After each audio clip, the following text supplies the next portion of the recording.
The elevator doors at the Harrington Club didn't just open onto the 47th floor. They released pressure, the way an airlock does before something irreversible happens on the other side. It was a Thursday evening in late October, and Chicago was doing what Chicago does best in autumn, punishing the unprepared. The wind off Lake Michigan had been cutting through the canyon streets since noon, rattling the floor-to-ceiling glass panels of the Penthouse conference suite, where Apex Venture Capital was hosting the most important dinner of its fiscal year. $412 million in committed capital sat on the table, structured around a wellness and fitness technology merger that Garrett Holt had been engineering for the better part of 18 months. Garrett Holt was not a man who tolerated imprecision. He was 61 years old, silver-haired, and carried himself with the particular stillness of someone who had spent decades deciding which businesses would survive and which would be quietly dismembered for parts.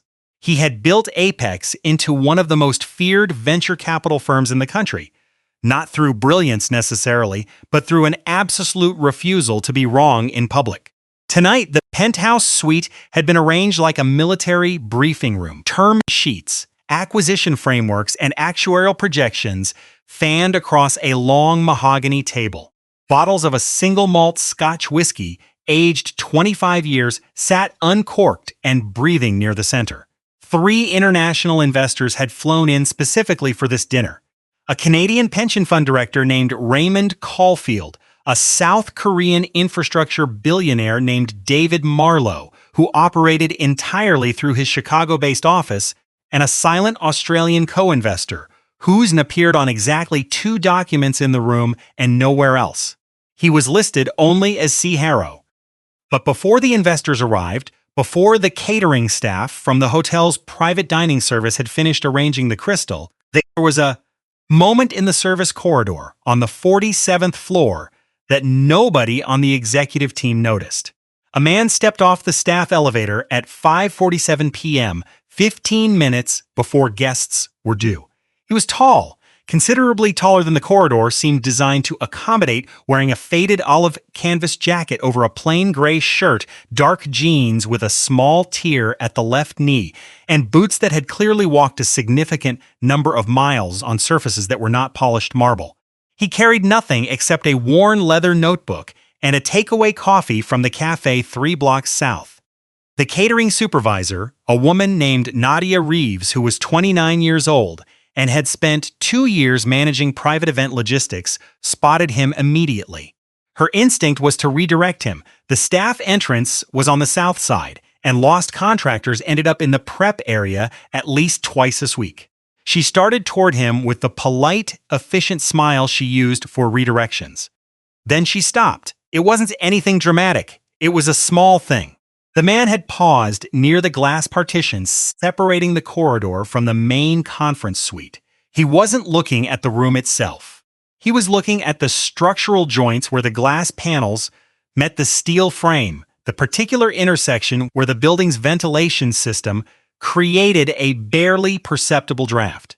He placed one hand flat against the lower panel, held it there for exactly 1 breath, then nodded very slightly to himself, as if something he had suspected had just been confirmed. Nadia had no idea what he was checking, but the gesture did not belong to a lost contractor. It belonged to someone who had built things or studied them, or both. She redirected him anyway. He thanked her with a short, easy smile, the kind that didn't require anything in return, and turned toward the main entrance. Nadia went back to her clipboard, but she watched the door after he went through it. His name appeared on the guest list as C. Harrow, Australian co-investor. The entry had been confirmed by Apex's managing director, Marcus Dray, and that was the extent of what anyone on staff knew. What Marcus knew, what the Apex legal team had told him 6 weeks earlier, was that C. Harrow represented a significant passive co-investment position held through a series of Australian holding companies. The identity of the individual behind those entities was, as the legal team put it, client confidential and not relevant to the operational structure of the evening. Marcus Dray had taken this to mean, don't ask, don't investigate, seat him at the far end of the table. Marcus Dre was 44, impeccably turned out in a charcoal suit that cost more than the average American's monthly rent, and possessed of the specific brand of social cruelty that masquerades as high standards. He was Garrett Holt's primary enforcer, the man who made the difficult calls, delivered the uncomfortable messages, and managed the room so Holt could remain above the fray. He had a gift for identifying weakness and a complete inability to distinguish between weakness and something that simply didn't look the way he expected. He clocked C. Harrow the moment the man walked in, the boots, the jacket, the absence of a tie or a watch or any of the visible markers that told Marcus Dre he was dealing with someone worth his time. He made a calculation in approximately 3 seconds. The calculation was wrong in every particular, but he would not discover that for another 2.5 hours. Mr. Harrow, Marcus said, with the precise calibration of warmth that means nothing. Welcome. I'm Marcus Dre, managing director at Apex. Can I get someone to take that jacket for you? The man looked at him with quiet, dark eyes, the kind that take in the whole room before settling on a single point. I'm fine, he said. The accent was Australian, distinctly so, but with none of the performing quality some people acquire after years in rooms like this one. It was simply how he spoke. Of course. Marcus gestured toward the far end of the table, well away from Holt and the 3 primary investors in the position traditionally occupied by observers, note-takers, and people whose opinions the room had not yet decided it needed.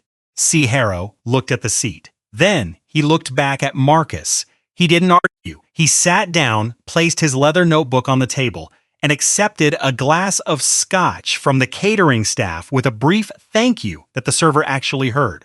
Nadia Reeves, stationed near the service panel on the east wall, watched this. She watched the way C. Harrow's eyes moved around the room as the investors settled in, not nervously, not with the aggressive assessment of someone proving themselves, but with a particular quality of patient attention she associated, without quite knowing why, with people who already know how a thing is going to end.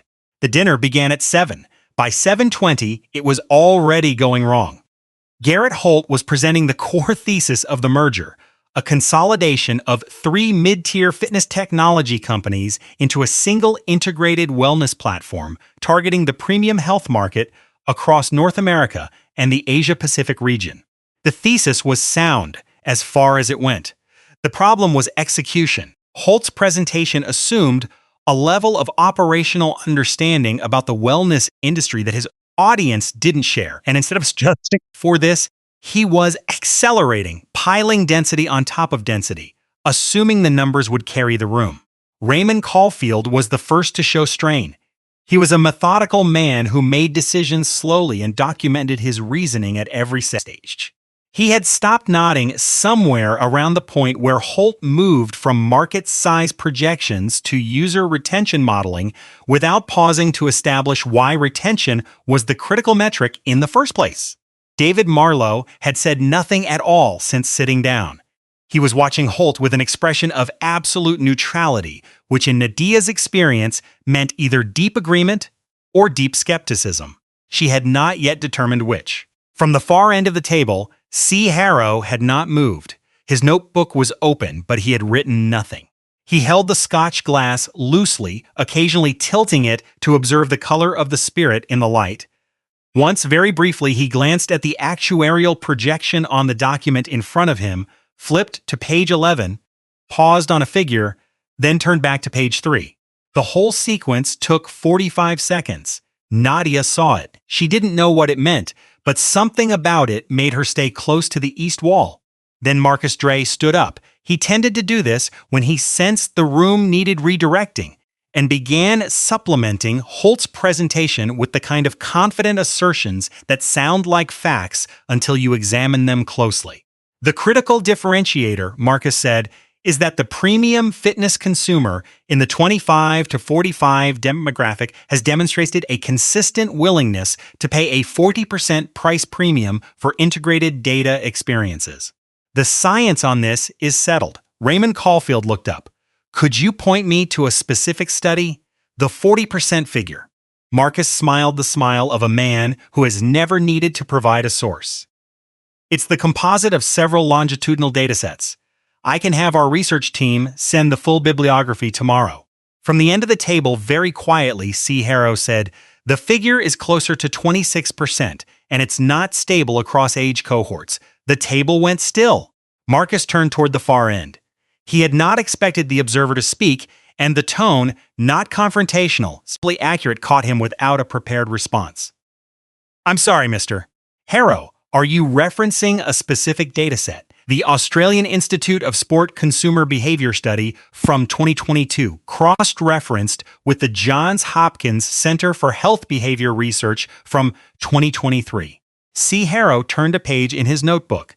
The premium willingness to pay is robust in the 25 to 34 cohort. It degrades significantly in 35 to 45, which happens to be where your target acquisition's current user base is concentrated. He looked at Marcus without any particular expression. It changes the retention modeling on page 3. David Marlowe, who had said nothing for 40 minutes, turned his head fractionally toward the Australian at the far end of the table. Marcus did not like silences he had not created. He smiled and said, with the specific tone of a man managing an inconvenience, "Thank you for that. We're happy to address detailed data questions in the due diligence phase. For this evening, perhaps it would be more productive to." "I'd actually like to hear more about the cohort issue," Caulfield interrupted. He was looking directly at C. Harrow. "You glanced at the document for less than a minute." "I've seen the underlying numbers before," C. Harrow said. "Different context." That was all he said. He set the notebook flat on the table and looked at Caulfield with the calm, unself-conscious patience of someone who knows the next question will come when it's ready. But here's where it stops being a routine disagreement.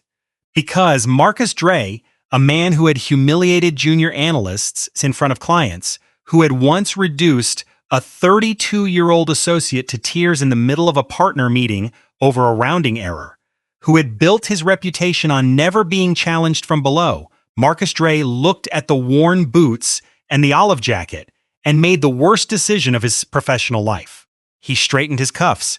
He looked at C. Harrow from across the mahogany table and said clearly enough for every person in the room to hear, "Mr. Harrow, I appreciate the enthusiasm, but I want to be direct. This is a boardroom, not a seminar. The gentlemen around this table have managed more capital than most academic institutions will ever see in their lifetimes.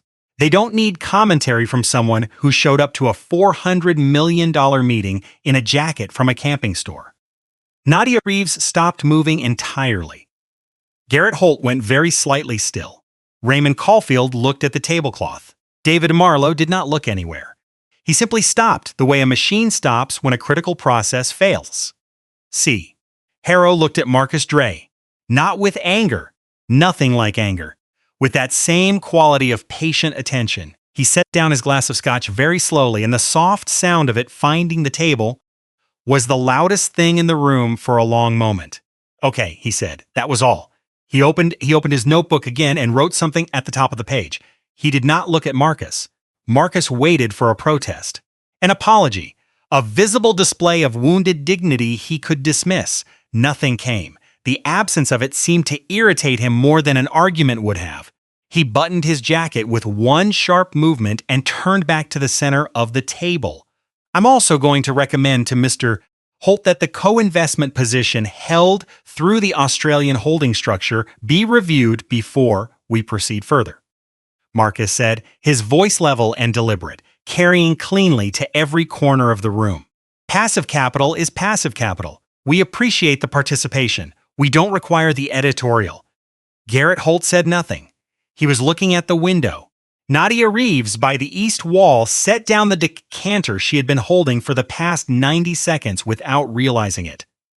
C. Harrow still did not look up from his notebook. He wrote one more line, then he closed it. The room moved on, or appeared to.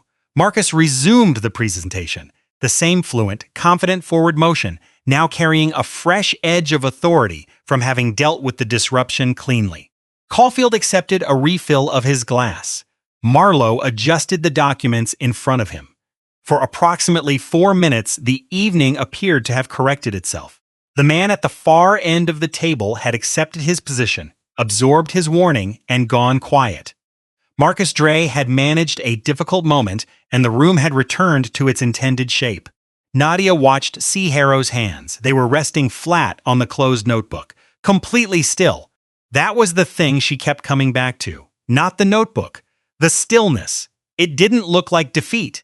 It looked like a person who has already decided what comes next and is simply waiting for the right moment to begin. She didn't know why that distinction mattered to her. But it did. Then Caulfield turned one page of his document, then turned back. He did this twice, the way a person does when a number stops agreeing with the number next to it. He set both hands flat on the table and said quietly, "I'd like to hear from Mr. Harrow, please." The second silence was longer than the first. Marcus opened his mouth. Holt, from the head of the table, made a very small gesture, almost imperceptible, the movement of 2 fingers, and Marcus closed his mouth again. C. Harrow looked up from his notebook. Something passed across his face, not triumph, not even satisfaction, something closer to the particular tiredness of someone who has waited a long time for a question and is now ready to answer it properly. He leaned forward, both forearms on the table, and spoke with the unhurried clarity of a man who has explained complicated things many times and learned that the key is always to start with what is actually true. The model works if your assumption about user demographics holds, he said, looking at Caulfield. It doesn't hold. The 3 companies in this merger have a combined active user base where approximately 61% of revenue-generating subscribers fall in the 35 to 45 bracket. That's the cohort where premium willingness to pay degrades, which means the retention projections on page 3 are overstated by somewhere between 30 and 40%, which means the valuation multiple on the lead acquisition needs to come down. How far down? Caulfield asked. That depends on what you think the ceiling is on younger cohort expansion. If you can grow 25 to 34 users by 20% year over year, the model starts to work again. If growth in that cohort stays where it is, you're looking at a valuation carrying about $80 to $90 million in optimistic air. 80 to 90 million. The number sat in the room and didn't move. You have experience with subscription wellness platforms specifically? David Marlowe asked. It was the first thing he had said all evening. Some, C. Harrow said. Quantify some, Marlowe said. C. Harrow was quiet for a moment, not hesitant, but deciding. He opened his notebook to the page he had written on after Marcus's remark. He turned it around and slid it toward Marlowe and Caulfield. On the page, in a clear and practiced hand, were 5 lines of figures. Not extrapolations, not projections, the kind of precise operational metrics people write down when they are recalling numbers they already know by memory. Caulfield looked at the notebook for a long moment. The room was completely silent. The distant sound of the elevator cable behind the west wall was suddenly audible, a low mechanical hum that none of them had noticed before. Nadia noticed it. She noticed Garrett Holt's jaw and the way it had tightened on the left side. Then Caulfield looked up at C. Harrow. "These are Center's actual numbers," he said, almost to himself. Center was a fitness and wellness platform that had been sold to a private equity consortium in 2022 for a valuation the industry had considered aggressive at the time. The deal had been closely tracked. The numbers had never been publicly released. "How do you know Center's actual numbers?" "Because I built it," C. Harrow said. The room did not erupt. It went the other direction. It contracted, the way a room does when the air pressure changes and every person in it recalibrates simultaneously. Garrett Holt set down his glass with exaggerated care. David Marlowe, for the first time all evening, let out a slow breath through his nose. Marcus Dre's face underwent a rapid and terrible series of adjustments. Surprise collapsing into calculation, calculation collapsing into something that had no professional name, and ultimately arrived at nothing at all because his face had simply run out of moves. Here is something that almost no one outside of a tight circle in Sydney and Melbourne knew at the time. In the spring of 2016, after a period of sustained overwork that had quietly hollowed him out in ways that only became visible in retrospect, Chris Hemsworth sat alone in a rented house on the edge of Byron Bay and made a decision. Not a dramatic decision, not the kind people make in movies. A quiet one. He had been thinking for months about what it actually meant to be well. Not just fit, not just functional, but genuinely well. The physiology of it, the behavioral science behind it, the gap between what the fitness industry was selling and what the research actually supported.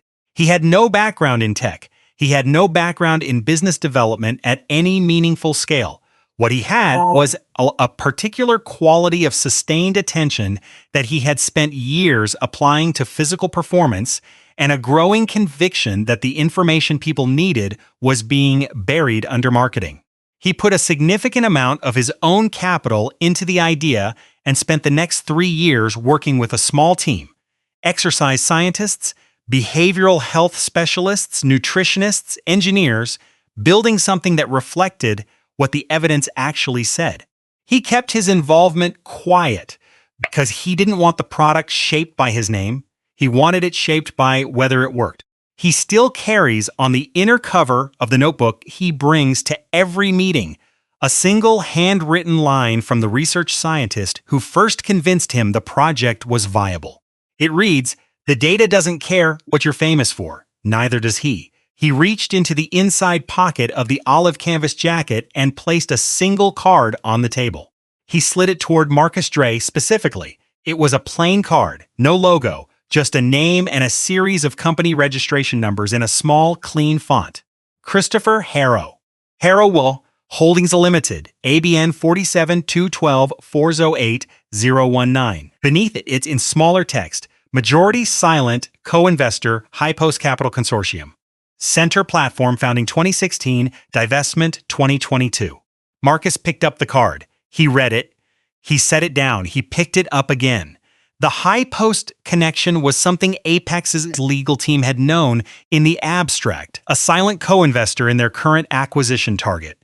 Represented it through a holding company structure, holding a position large enough to require inclusion at the table, but small enough that Apex's team had never looked closely at who was behind it. They had looked at the numbers. They had not looked at the person. And that was not the only thing they hadn't looked at closely enough.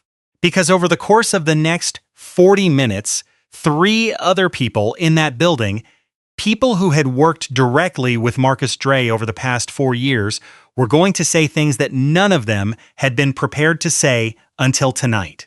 The first was a woman named Claire Ashworth. She was 38, a former Apex senior analyst who had left the firm 14 months earlier, and she was currently working 2 floors below in the Harrington's Private Business Center, finishing a report for a competing fund that had been quietly tracking the same merger. She had not known C. Harrow would be in the room tonight. She had not known any of this was happening above her head. But when Nadia Reeves, who had slipped out to the service corridor at 9:15 p.m.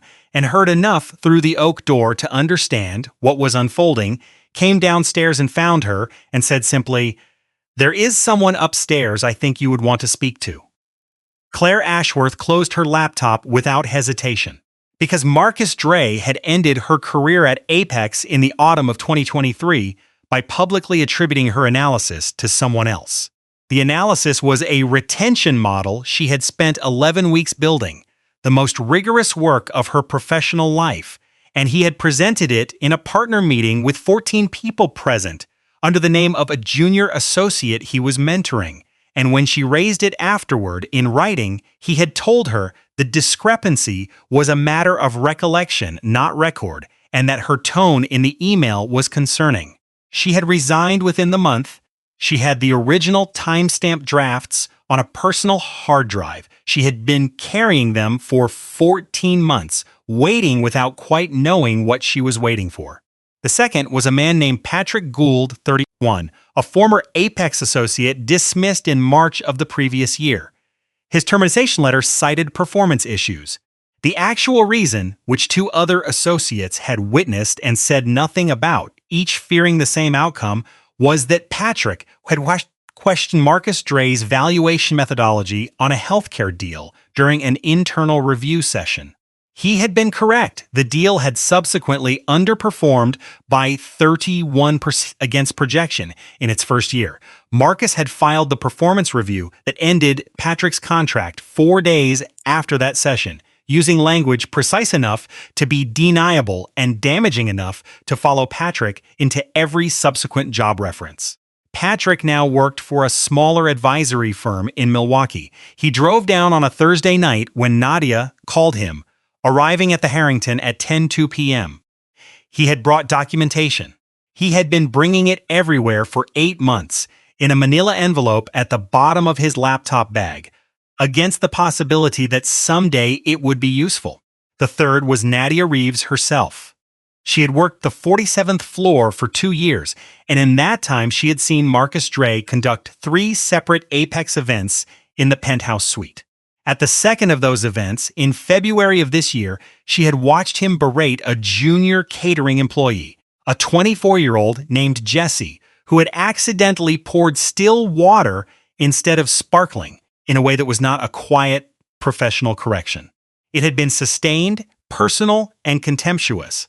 4 minutes and 11 seconds by Nadia's count, because she had counted. The sound had carried through the oak door and into the corridor, where 2 other staff members had stood frozen, not knowing whether to enter. Jesse had excused himself to the service bathroom afterward, and Nadia had found him sitting on the floor, not quite crying, not quite okay, staring at the tiles. She had written it down that night in her work log, February 7th, 8:43 p.m., Event 7A, Apex Venture Capital. She had not reported it at the time because Marcus Dre was the client, and Jesse had asked her not to, and she had been afraid of what it would cost her. She was speaking now because Jesse had since left hospitality entirely and was studying accounting at a community college in Evanston, and she no longer saw any point in protecting someone who had never protected anyone. 3 accounts, 3 separate incidents, documented, time-stamped, witnessed. A pattern, not an episode. Garrett Holt heard all of it. He sat at the head of the table and he listened with the practiced stillness of a man processing something expensive. And when it was over, he asked one question. He looked at Marcus Dre and said, "Did you know who he was when you seated him at the far end of the table?" Marcus said, "The legal team said the identity was confidential." "That's not what I asked," Holt said. Marcus did not answer.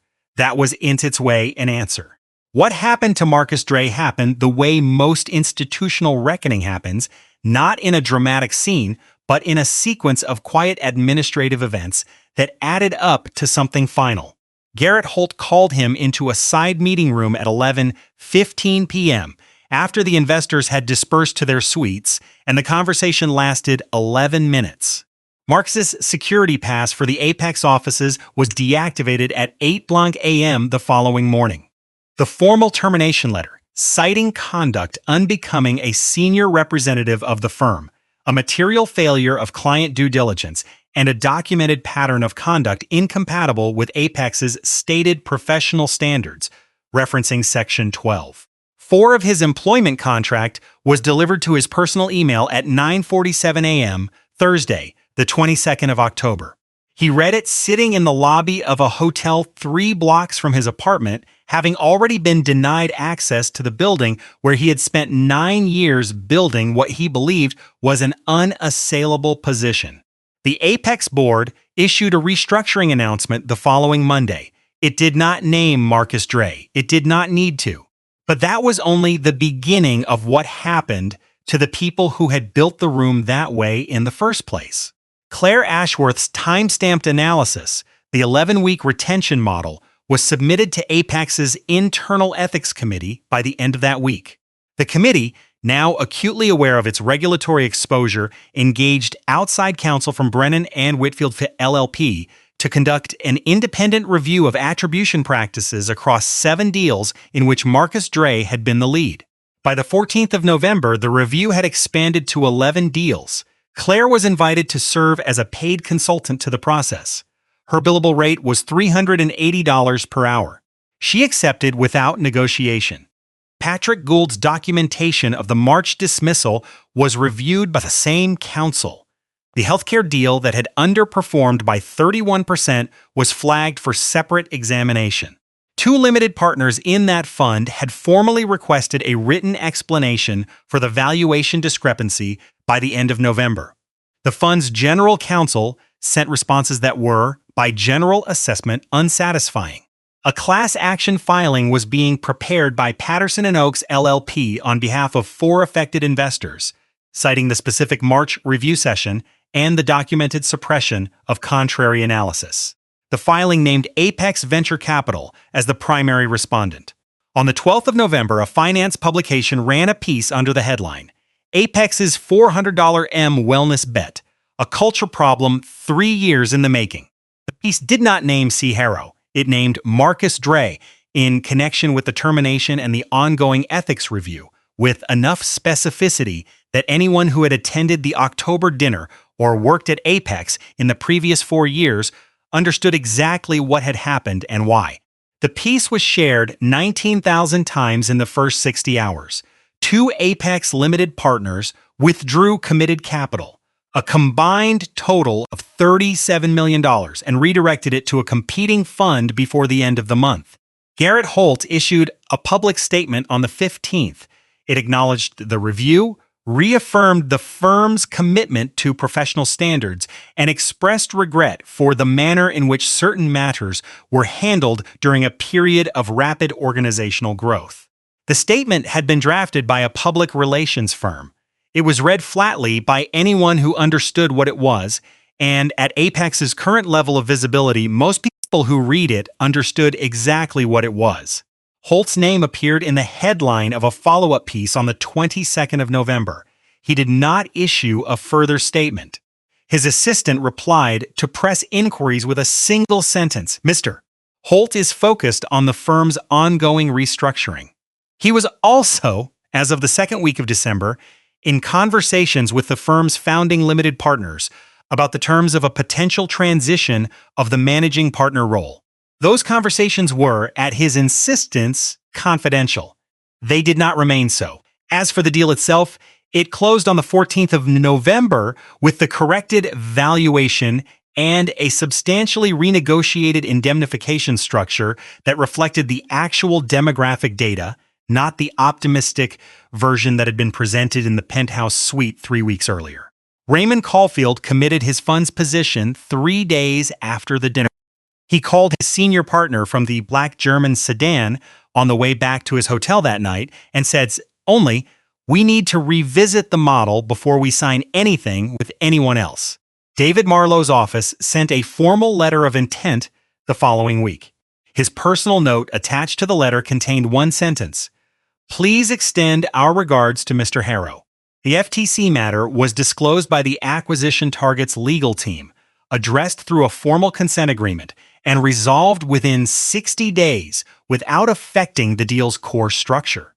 The combined entity moved forward with a retention strategy weighted toward the 25 to 34 demographic. The first quarterly report published in January showed a 17% improvement in new subscriber acquisition in that cohort, 3% below the most optimistic projection, 14% above what the original Apex model had forecast. C. Harrow's holding company retained its co-investment position. Its value appreciated accordingly. He did not issue a statement about any of it. On the last Thursday of November, Nadia Reeves was setting up a smaller private event on the 43rd floor, a board dinner, 12 people, simple by the Harrington standards, when she heard the service elevator open behind her. She turned, expecting a delivery from the kitchen. It was C. Harrow. He was wearing the same olive jacket. He was carrying 2 takeaway coffees from the cafe 3 blocks south, the one that stayed open until midnight, and used whole milk without being asked. Still working the Harrington? He said. I am, she said. He held out one of the coffees. He didn't explain why he had brought 2. He had just brought 2. You spotted something was off the moment I stepped off that elevator, and what you told them about Jesse's, about February 7th, that took something most people don't have. They had been waiting a long time for someone to say it out loud. She looked at the cup in her hand. It was still warm. He's studying accounting now, she said. Jess, he seems like he's going to be okay. Good. C. Harrow was quiet for a moment. The corridor was still. The wind off the lake pressed against the north-facing glass at the end of the hall, a low sound, like someone holding a door open in another room. That's the part that actually matters, he said. Not the deal. Not the numbers. The fact that someone wrote down February 7th and didn't throw it away. He picked up his coffee. He looked at her for a beat with the same quality of attention he had turned on the glass partition 3 weeks earlier. Not assessing, just seeing clearly. Don't apologize for that, he said. Not ever. Then he went through the door toward the 47th floor. Nadia stood in the service corridor for a moment, holding the coffee in both hands, looking at the closed door. The elevator cable hummed faintly behind the west wall. After a moment, she went back to her clipboard, and the Harrington Club went on being exactly what it had always been. A place where enormous amounts of money moved quietly between rooms, except that now Nadia Reeves knew something about it that she hadn't known before. That even in rooms like that, the people who actually change things are rarely the ones at the head of the table. There is a particular kind of arrogance that confuses appearance for evidence. It mistakes the jacket for the person, the accent for the knowledge, the seat at the far end of the table for the measure of a man's actual weight in the room. It is a very old mistake. And it is always the same mistake, the assumption that dignity is something you earn by dressing correctly, by sitting in the right chair, by belonging to the right group of people who have already decided they belong. It isn't. Dignity is not a credential. It doesn't come with a title or a corner office or a suit that costs more than someone else's rent. Every person in a room carries it. The analyst who built the model, the associate who asked the right question and was punished for it, the catering supervisor who wrote it down and waited, the man at the far end of the table in the worn boots who already knew the ending and was patient enough to let it arrive on its own. Real authority doesn't announce itself. It shows up in a canvas jacket. It sits at the far end. And when someone tries to dismiss it with a cruel word in a room full of powerful people, it doesn't argue. It simply waits. It already knows how the story ends. What do you think? Have you ever been in a room where the most underestimated person turned out to be the one holding all the cards? Let us know your story in the comments below. We read every single one. If this gave you chills, hit the like button and share it with someone who needs to be reminded that real power never needs to announce itself. Subscribe for more stories about what dignity looks like when no one's watching. This is a fictional dramatized story created for educational and inspirational purposes. All supporting characters, businesses, and events are fictional. Any resemblance to real persons other than Chris Hemsworth is coincidental. Narration is AI assisted.